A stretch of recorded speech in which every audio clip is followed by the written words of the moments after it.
इच्छाशक्ति कर्मशक्ति ज्ञानशक्ति तमेव च नारीशक्ति नारीशक्ति वारीशक्ति तदैव च। या देवी सर्वभूतेषु शक्ति रूपेणी संस्थिता नमस्तस्यै नमस्तस्यै नमस्तस्यै नमो नमः। नमस्कार, आप देख रहे हैं न्यूज़ 11 भारत और मैं हूं आपके साथ ट्विंकल गुप्ता।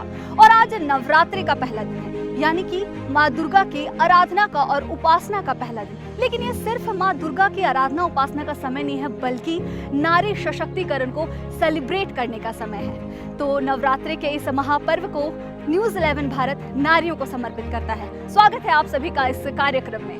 इच्छाशक्ति कर्मशक्ति ज्ञानशक्ति तमेव च नारीशक्ति नारीशक्ति वारीशक्ति तदैव च। सृजन से लेकर संहार तक सबको खुद में समेटे बनी है आज की नारी। जब जब जरूरत पड़ा है, नारी ने अपनी कामयाबी का परचम लहराया है। और ऐसी है एक नारी, सशक्त नारी हमारे साथ हैं, जिनका नाम है IAS अधिकारी विजया जाधव मैम। इन्होंने भी जब जब जरूरत पड़ा है ये कर दिखाया है कि हम किसी से कम नहीं। तो इनसे मिलने से पहले एक देखते हैं इनके ऊपर छोटी सी रिपोर्ट। युगों युगों से एक पहेली है जो कभी नंगे पांव से आंगन में खेली है, जो कभी इंद्रधनुष बन के खनकती है कलाई में। वही शक्ति है नारी जो कविता कली कहानी बन जाती, जिसकी एक करवट वक्त को बदल जाती, जो प्यार से रुतबा दे शाहों से ऊंचा, जो जिद पे आ जाए तो समय को बदल देती। वही शक्ति है नारी। नारी नारी। चाहे परिस्थिति कितनी भी विपरीत हो, नारी अपने सफलता का मार्ग ढूंढ ही लेती है। एक ऐसी ही नारी है IAS विजया जाधव। विजया का जन्म महाराष्ट्र के नासिक में हुआ। साधारण से परिवार में पली बड़ी विजया ने अपनी पढ़ाई फर्ग्यूसन कॉलेज पुणे से की, जिसके बाद उन्होंने पुणे यूनिवर्सिटी से पॉलिटिकल साइंस में और JNU से पब्लिक रिलेशन में मास्टर्स की डिग्री प्राप्त की। विजया ने रिजर्व बैंक हैदराबाद में मैनेजर का पद भी संभाला। उस दौरान विजया समय निकाल कर सिविल सर्विसेज की तैयारी करती रही। ऑफिस से जाने के बाद भी वो अपना सारा समय पढ़ाई में लगाती थी और आखिरकार 2015 में उन्होंने सफलता हासिल कर ही ली। दिल चाहे भर लूड़ा और छू लो आसमां, धरती से लेके अंबर तक मेरा सारा जहां। दिल चाहे भर लूड़ा और छू लो आसमां, धरती से लेके अंबर तक मेरा सारा जहां।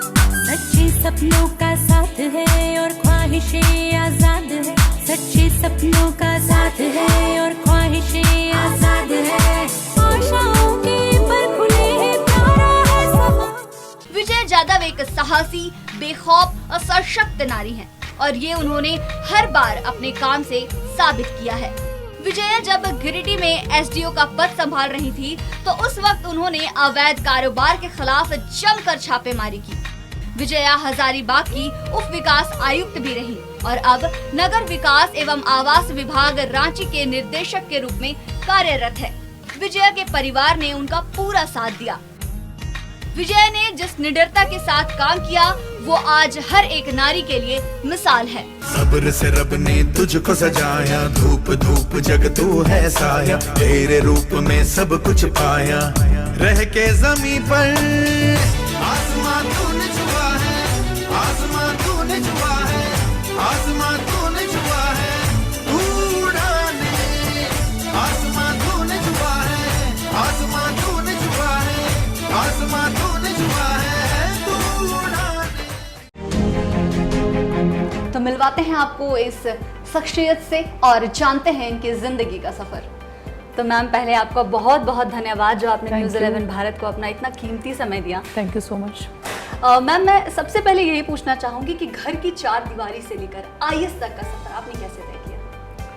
मैं बेसिकली पुणे से हूँ, पुणे को बिलोंग करती हूँ। मेरा सारा एजुकेशन पुणे में ही रहा। मैंने अपना graduation, post graduation, schooling, college सब पुणे में ही किया। उसके बाद मैंने रिजर्व बैंक ऑफ इंडिया में डायरेक्ट मैनेजर इस पद पे हैदराबाद में I had job as a manager. वहाँ पे मैंने प्रिपरेशन के लिए एक्चुअली सोचना शुरू कर दिया। एंड उसके बाद I went into Indian revenue service. My first posting was at Baroda, और फिर मैंने अपना सिविल सर्विसेज का एक अटेम्प्ट लिखा और वहाँ से फिर झारखंड आ गई। तो ये मेरा बेसिकली पुणे टू झारखंड का मेरा सफ़र रहा। क्या बात है मैम, आपका सफ़र बहुत पड़ावों से होकर गुजरा है। मैम, जैसा हम जानते हैं कि आपने हर काम बहुत हिम्मत के साथ किया है और जब जब ज़रूरत पड़ा है समाज के साथ कंधे से कंधा मिलाकर चली हैं। लेकिन मैम, महिलाओं के लिए ना एक पतली सी रेखा खींची हुई है, आपने उस रेखे को कैसे पार किया? मुझे ऐसा लगता है कि समाज की जो रेखाएं है या फैमिली में हमको जो पहले से बहुत सारी चीज़ों के बारे में बताया जाता है, वो बेसिकली कोई बहुत हमारे विरोधी होता है ऐसा नहीं है, हमें ऐसे मानना नहीं चाहिए। बहुत सारी चीज़ें हमें फैमिली बहुत ही एक क्लोज सेफ़ एनवायरनमेंट में रखना चाहती है, एक सेफ़ एनवायरनमेंट देना चाहती है। तो कभी कोई ऐसे बगावत करके रेखा क्रॉस करने का मुझ पे कोई ऐसा कोई टाइम नहीं आया। बट मुझे हिम्मत अपने पेरेंट्स ने दी, घर से ही मुझे काफ़ी सपोर्ट था। मेरे फैमिली ही चाहती थी कि मैं जो भी काम करूं बड़े मेहनत से करूं और लगन से करूं। कई बार रादर मुझे थोड़ा सा डीमोटिवेटिंग लगता था, तो my all family was standing with me. Ma'am, जैसा कहते हैं ना कि कुछ पाने के लिए हमेशा कुछ खोना पड़ता है, तो आपके लाइफ में कोई ऐसा समय आया जब आपको ऐसा महसूस हुआ हो? हाँ, बेसिकली हर एक स्टूडेंट जो होता है वो अपने इनिशियल डेज़ में बड़ा नॉर्मल फ्री केयर फ्री होता है। वो अपने बाकी के जैसे उसके क्लासमेट होते हैं, कॉलेजमेट होते हैं, उनकी तरह वो लाइफ स्पेंड करना चाहता है। एक लाइफ में एक ऐसा फेज़ आता है जहाँ पे आप करियर के बारे में इतना सीरियसली नहीं सोचते हो जितना आजकल के हम सोच रहे हैं, या फिर थोड़ी लेटर स्टेज में हम सोचना शुरू करते हैं। तो मुझे लगता है कि जब आप एक एम रखते हो या जब आप एक ड्रीम रखते हो कि ये यहाँ तक मैं जाना चाहती हूँ और ये मेरा एक एम डेस्टिनेशन है मेरे करियर के लिए, या फिर ये मैं जीवन में पाना चाहती हूँ, भले फिर वो कोई भी प्रोफेशन क्यों ना हो, तो बहुत सारी चीज़ों को आपको त्यागना पड़ता है। तो मुझे लगता है कि आप इधर उधर जो समय देते हैं उस समय को आप काट छाट के पढ़ाई पे समय देते हो, कोचिंग करते हो, बहुत सारे आपके हॉबीज़ होते हैं जो आप लेटर लाइफ में भी परस्यू कर सकते हो, उनको थोड़ा सा आपको साइडलाइन में रखना पड़ता है। दोस्तों के साथ पार्टिंग होता है, हम देखते हैं कि लोग होटलिंग करते हैं, पार्टिंग करते हैं, बाकी जगह घूमते हैं फिरते हैं, एंड देन मिले टाइम में पढ़ाई करते हैं। तो मुझे लगता है कि ये एक ऐसा एग्जामिनेशन है, यहाँ पे थोड़ा सा डेडिकेशन ज़्यादा एक्सपेक्टेड है। और उस वक्त जब आप कुछ काम करते करते पढ़ाई कर रहे हो या एग्ज़ाम लिख रहे हो, जब टाइम सही में बहुत कम होता है, तो बहुत सारी चीज़ों को साइड में रख के आपको इसी पे ध्यान देना पड़ता है। एंड देन आप यही चीज़ें होती है जिसको आप थोड़ा सा त्यागते हो, यू हैव टू यही खोना पड़ता है कुछ पाने के लिए। मैम, जैसा कहते हैं ना कि परिवार का सपोर्ट सबसे बड़ा सपोर्ट होता है, तो आपको आपका परिवार का सपोर्ट कितना मिला आपके सपनों को साकार करने के लिए? Of course, without their support and without their constant motivation मैं आज यहाँ तक पहुँच ही नहीं पाती। एक्चुअली एग्ज़ाम क्या होता है, या क्यों लिखना चाहिए, या ये पढ़ाई करने के बाद हम क्या बनते हैं, इतने इनिशियल लेवल से लेके कि कैसे पढ़ो, या फिर तुम्हारे पढ़ाई में ये कुछ चीज़ें कमी रह रही है, या फिर इस तरह से इसको करके देखो। ये इस सारे स्टेजेस में मेरी सारी फैमिली, मेरे फादर पर्टिकुलरली ज़्यादा मोटिवेशन मुझे उनसे मिला। काफ़ी वो व्हाट शुड आई से स्ट्रॉन्ग बिल्ड पर्सन है।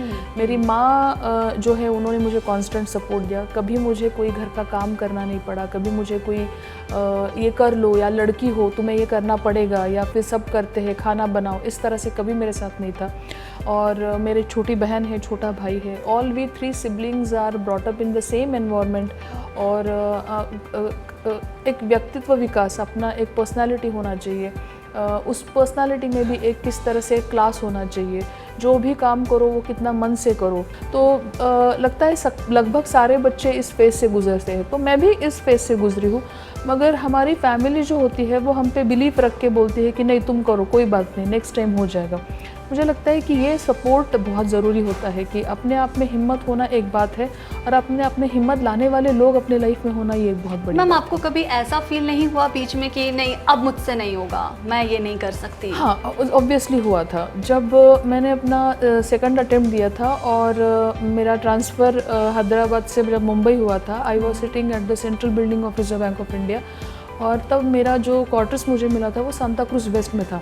तो मुंबई की लाइफ आप जानते हैं काफ़ी हेक्टिक है, आपको सुबह उठ के लोकल पकड़ के ऑफिस जाना है, ऑफिस में एक अलग एनवायरनमेंट होता है एंड फिर वापस आने के बाद आप में कितनी स्ट्रेंथ रहती है। तो फिर लगा कि नहीं अभी मतलब लगता है कि आई कैन नॉट स्ट्रेच मोर, तो मुझे ये छोड़ देना चाहिए कि या जो है उसमें मुझे खुशी मानते हुए इसको स्वीकार करना चाहिए। बट नहीं, उस वक्त भी मुझे ऐसे ही कुछ अच्छे लोग मिले लाइफ में जिन्होंने सपोर्ट किया, जिनके साथ मैं क्रैश कोर्स करती थी। वो जो हैदराबाद में मेरे मेंटर थे, उन्होंने मुझे यही बोला कि आपके पास रेडीमेड नोट्स है, आपके पास सब आप पढ़ी लिखी हो, जानती हो, कुछ अलग से तो नया पढ़ना है नहीं, कोई अलग से नई किताब लेके अभी फ्रेश स्टार्ट नहीं करनी है। तो तुम 30 दिन ज़िंदगी के दो, इसके लिए 30 दिन 60 दिन जो भी 1-2 महीना है वो दो। जनरली रिज़ल्ट तब उस वक्त जून जुलाई में आता था और आपका फाउंडेशन शुरू हो जाता था सितंबर अक्टूबर के दरमियान।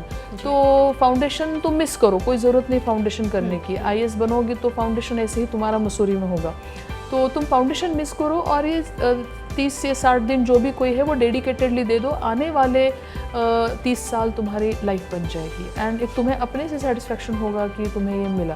तो वो ये बड़े क्रुशियल मोमेंट थे जब मुझे लगा कि हाँ अभी नाउ पेशेंस ने हाथ ऊपर कर लिए हैं and now I should give up. तो मैम जो कहते हैं कि IAS और सिविल सर्विसेज के एग्ज़ाम की तैयारी करना एक तपस्या है, आप इससे कितनी तक सहमत हैं? मैं मानती हूँ। तपस्या इसलिए है ना कि आपको कोई एक सब्जेक्ट नहीं लिखना है या एक सब्जेक्ट के बारे में नहीं पढ़ना है। जनरल स्टडीज़ जो सिलेबस का पोर्शन है, पार्ट है, इसमें काफ़ी सारे areas extensively and intensively cover होते हैं। प्रीलिम्स का अपना एक अलग अप्रोच है, मेंस का अपना एक अलग अप्रोच है। मेंस में आप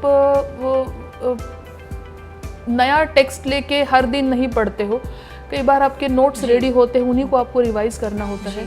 इंटरव्यू एक अपने आप में पर्सनालिटी डेवलपमेंट का एक टेस्ट, वो अपने आप में एक अलग टेस्ट है। तो एक बहुत ही बहुआयामी, बहुत ही मल्टी डायमेंशनल पर्सनालिटी को निखारने वाली एग्ज़ाम है और इसमें आपका ग्रेजुएशन आप देखोगे तो किसी ने आर्ट्स में किया होगा, किसी ने कॉमर्स में किया होगा, किसी ने इंजीनियरिंग किया होगा, मेडिकल किया होगा। तो जनरली 12th के बाद हम एक डेडिकेटेड स्ट्रीम फैकल्टी की तरफ जाते हैं।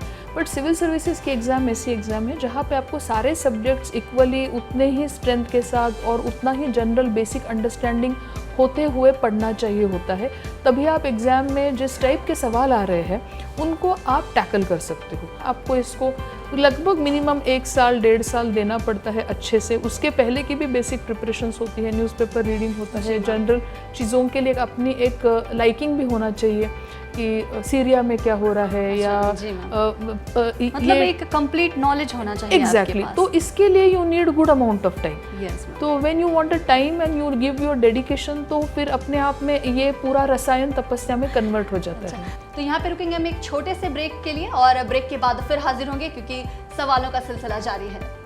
इच्छा शक्ति, कर्म शक्ति, ज्ञान शक्ति, तमेव च। नारी शक्ति, नारी शक्ति, वारी शक्ति, तदैव च। इच्छा शक्ति, कर्म शक्ति, ज्ञान शक्ति, तमेव च। नारी शक्ति, नारी शक्ति, वारी शक्ति, तदैव च। तो ब्रेक के बाद आपका स्वागत है और हमारे साथ हैं विजया जाधव मैम। तो मैम, सबकी ज़िंदगी का एक बहुत ही स्पेशल टाइम होता है जिसे कहते हैं स्कूल और कॉलेज का टाइम। तो आपका ये समय कैसा बीता? मैं अपने स्कूल और कॉलेज टाइम में पहले से ही मतलब पढ़ाकू टाइप की लड़की रही हूँ।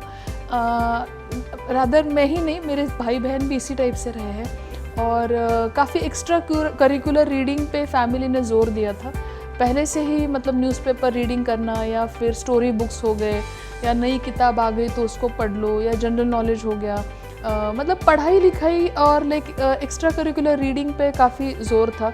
घर में जो भाई बहनों के बीच में खेल कूद होती है, एंड जो एक नॉर्मल फैमिली लाइफ होती है, I had a same schooling even, उसमें भी कोई मतलब एक्सेप्शनल ऐसा नहीं रहा।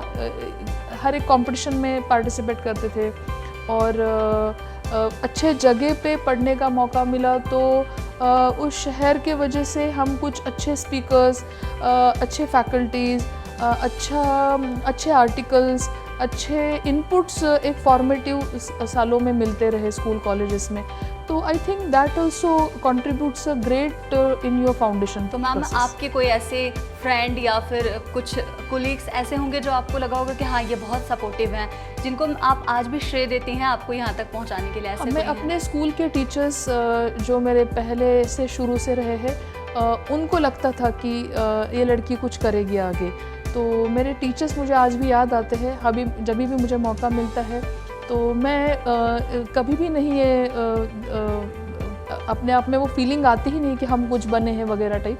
आज भी वो स्टूडेंट टीचर टाइप वही बेसिक रिश्ता है और it's been always nice to remember them. तो उनका सपोर्ट हमेशा मुझे रहा। तो मैम ने तो बता दिया कि उनके फ्रेंड्स और उनके कोलीग्स उनके बारे में क्या सोचते हैं, लेकिन वो इनके बारे में क्या सोचते हैं उनसे सुनते हैं। काफ़ी अच्छा एनवायरनमेंट है ऑफिस का। उनका काम करने का तरीका, उनका लीडरशिप क्वालिटी, उनकी नेतृत्व क्षमता जो भी है एक उच्च दर्जे की है और एक फैमिली जैसा लगता है जो सबको लेकर काम करते हैं। उनका सबसे बड़ा खूबी है कि जितने भी स्टाफ है कौन कौन काम कर सकता है और किससे क्या काम लेना उनको बखूबी आता है और वो बहुत अच्छे ढंग से कर लेते हैं। लोग का मैम का है कि जब काम का वक्त होता है तो काम, और जब आप काम नहीं कर रहे हैं तो कोई बात नहीं। लेकिन जब ऑफिस आवर जब शुरू होता है तो काम के लिए मैम के पास किसी भी तरह का बहानाबाजी नहीं। और मैम का नेचर भी बहुत अच्छा है, मृदुभाषी हैं, सहिष्णु भी हैं और हम लोग को बहुत सपोर्ट करते हैं। तो मैम के फ्रेंड्स ने भी बता दिया, उनके कोलीग्स ने भी बता दिया कि मैम यहाँ तक कैसे पहुँची हैं और वो कितनी ज़मीन से जुड़ी हुई हैं। तो मैम एक समय होगा जो प्रिपरेशन का टाइम होगा, आप जब उस वक्त तैयारियाँ कर रही होंगी, जैसे मैं जानती हूँ कि आप काम करने के दौरान ही पढ़ाई भी करती थी, तो कैसे मैनेज होता था मैम काम और पढ़ाई एक साथ? एक नारी होने के साथ साथ ये करना एक कठिन काम है। हाँ, थोड़ा डिफ़िकल्ट तो था, मैं जानती हूँ, क्योंकि काफ़ी टाइम प्रेशराइजिंग होता है। मैं रिजर्व बैंक ऑफ इंडिया में इशू डिपार्टमेंट में काम करती थी। Issue department basically deals with your currency notes.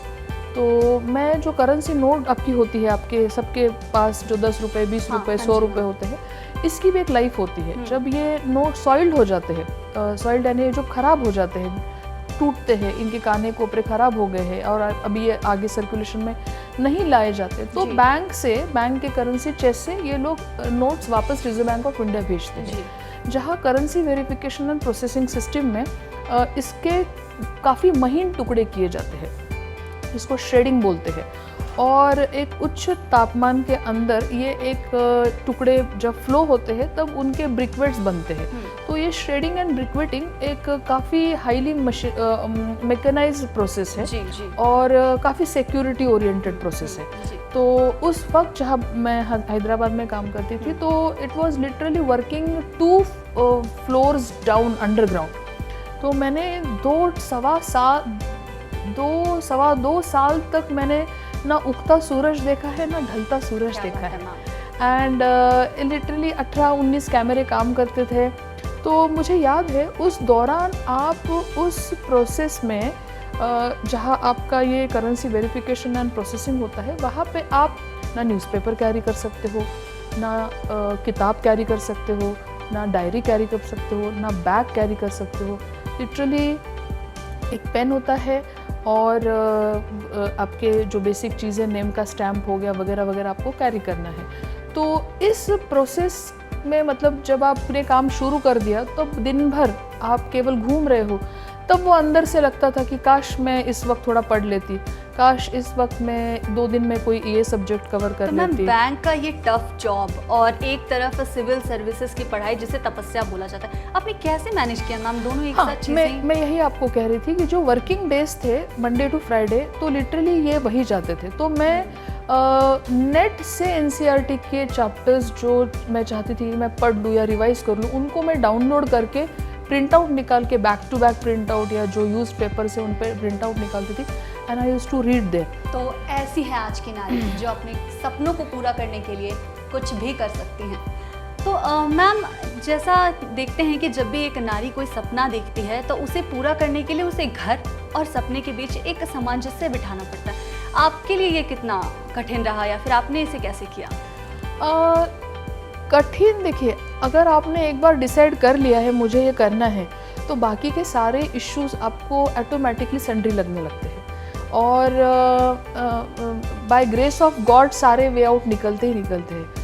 थोड़ी सी कसरत मेहनत करनी पड़ती है बट वो भी कोई इतना बड़ा इशू नहीं होता है unless it's a very conservative family या जहाँ पे आप एकदम ही कोई करने ही नहीं दे रहा चाह रहा है आप उसमें कर रहे हैं या बैकग्राउंड में आपको कोई सपोर्ट ही नहीं है और फिर आप उसमें ये सारी चीज़ें ढूंढ रहे हो, देन इट बिकम्स डिफ़िकल्ट। तो मुझे लगता है कि वो फाइन बैलेंस आता ही है, वो एक मुझे लगता है इनबिल्ट प्रोसेस ही है वो।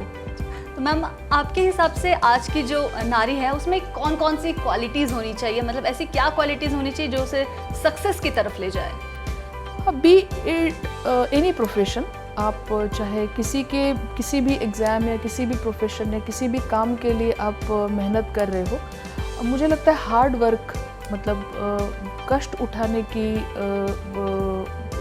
कैपेसिटी आप में होनी चाहिए। दूसरी बात, पेशेंस आप में होना चाहिए।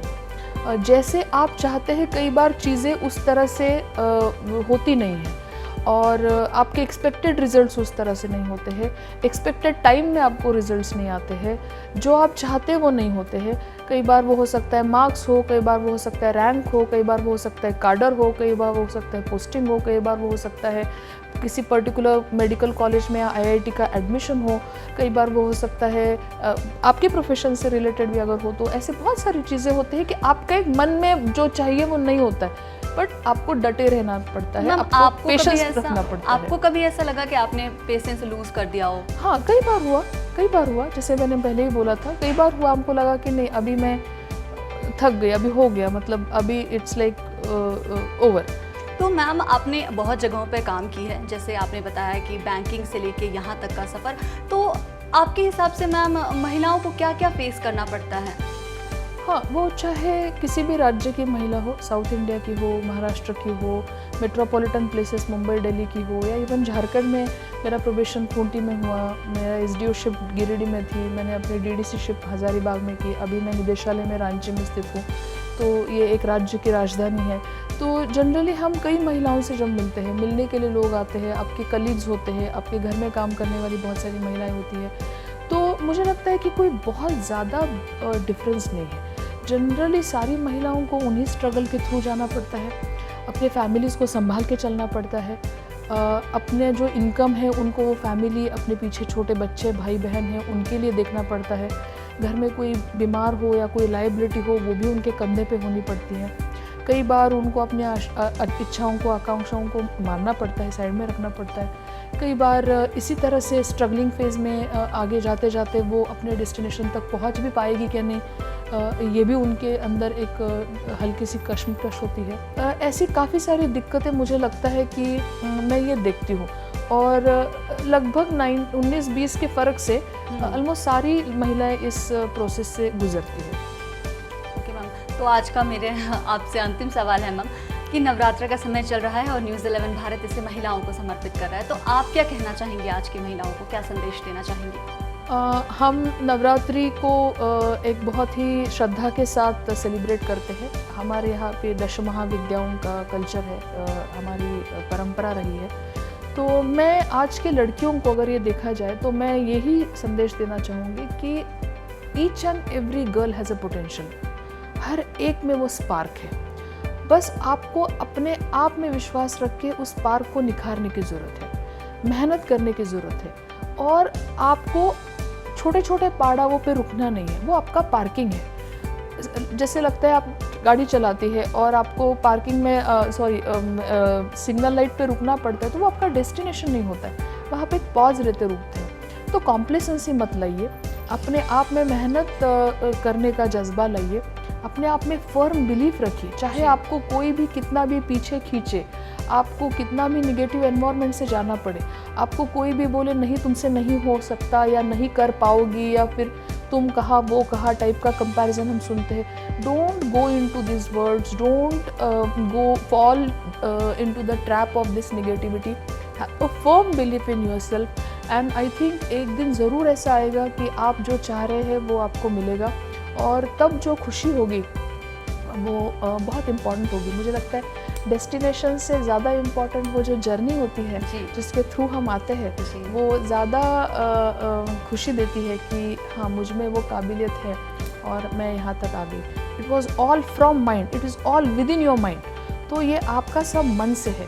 तो वो एक ट्रैक हो या जीवन के ये सारे हमारे ये जर्नी हो, it is all about your mind. तो आप जिस तरह से अपने आप को फाइन ट्यून कीजिएगा उस तरह से आप डेस्टिनेशन की तरफ ज़रूर पहुँचेंगे। तो मैम ऐसा कह सकते हैं कि किताबों से शुरू हुई ये सफ़र अब देश को सुधारने और समाज को सुधारने पे चल रही है। श्योर पक्का मैं मांगती हूँ इसको। तो मैम सच आपकी ये जर्नी को जानकर हमारे दर्शकों को और ख़ास करके नारियों को बहुत सीख मिली होगी, बहुत प्रेरणा मिली होगी। अपने सपनों को पंख लगाकर कैसे अपने लक्ष्य तक पहुँचते हैं ये कोई विजया जाधव मैम से सीखे।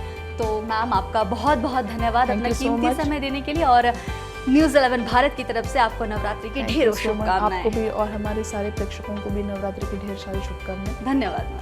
Thank you. तो फिर कल एक ऐसी ही शख्सियत से मिलेंगे और उनके जीवन में सफलता का मंत्र जानेंगे। देखते रहिए न्यूज़ 11 भारत। इच्छा शक्ति, कर्म शक्ति, ज्ञान शक्ति तमेव च, नारी शक्ति, नारी शक्ति, वारी शक्ति तदैव च।